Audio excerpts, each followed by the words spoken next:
दिनैहाय इलेक्सननि समाव अख्रां सायाव हेलिकप्टार बिरहोनानै जोंखौ बर' गाला नायदावहोदों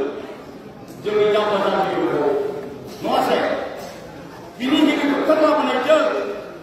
जोंहा उदै बुंगोन नामा उदै बुंगोन ना जोंनिया जोंनि समस्या खारगोन ना खारा आइजोआ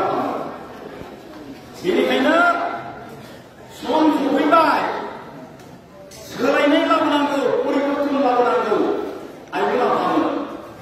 बिथांमोना सालायनाय जिथु सिस्टेम बे सिस्टेमा मालर जाबाय मैला जाबाय मिथिबाय बेखौ बाद होनानै गोदान सिस्टेमजों दानि बे बिगियान जुगाव गोरों गोराफोरनि जुगाव जोङो मेलेमजों सिदा खालामनानै जों खामानि मावनांसिगौ आइजोआ फामोन मिथिबाय जों भटारफ्रा हादरनि मालिक बे हादरनि बिगोमा जों बिटिसिनिबो बिगोमा आसामनिबो बिगोमा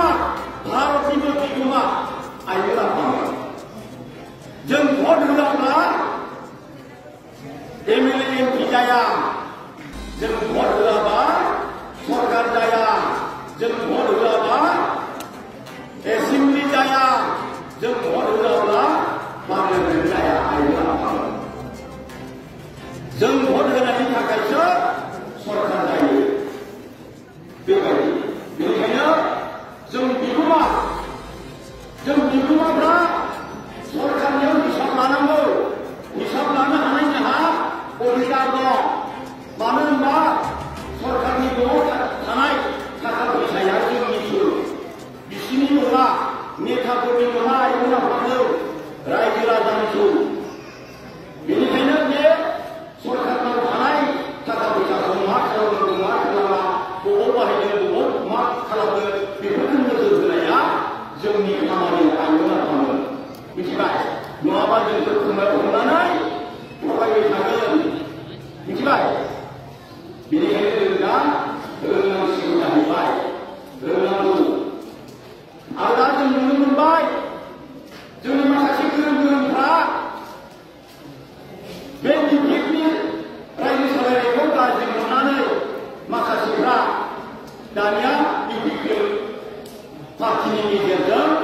दा तृणमूलखौ देरहाजोबबाय 5 बोसोर जाबाय बियो दोखो दोखो रायबाय हाग्रामा महिलानिखौ मिथिबाय दोखो दोखो रायनानै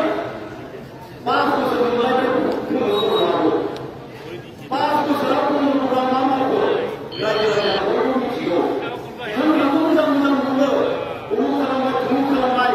बिटिसिआव गोजोन फैलायनो गथ'फोरनि आखाइ दिखांजोबबायनो नांलायनाय गैलानो फरायनाय गैलानो बिराद बेभट जाबायनो होननानै बुङो नाथाय जोंनि गेजेराव जों रायजो राजा भटारफ्रासो मिथिगौ जोंनि गेजेराव मा समस्या जादों नेताया मोनबो मिथिया आइजोआ फामोन रायजो राजायासो मिथियो जों भटारफ्रा जोंसो फिसा फिसौ खांदों रायजो जादों जायफ्रा फिसा फिसौ खांनानै रायजो जादों बिथांमोनासो मिथिगौ संसार जानाया माबायदि मिथिबाय आरो रायजो खुंनाया बोरै जानांगौ बेखौबो मिथियो मानो होनबा रायजो खुंनाया गावनि न'खरनिफ्रायनो आरम्भ जायो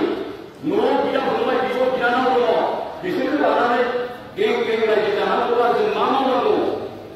बे खोथाखौ जों मिथियो बेबायदिनो गावनि हादोरखौ बोरैहाय जों दैदेननांगौ बे हादोराव गोबां भटार रायजो राजाफोर दं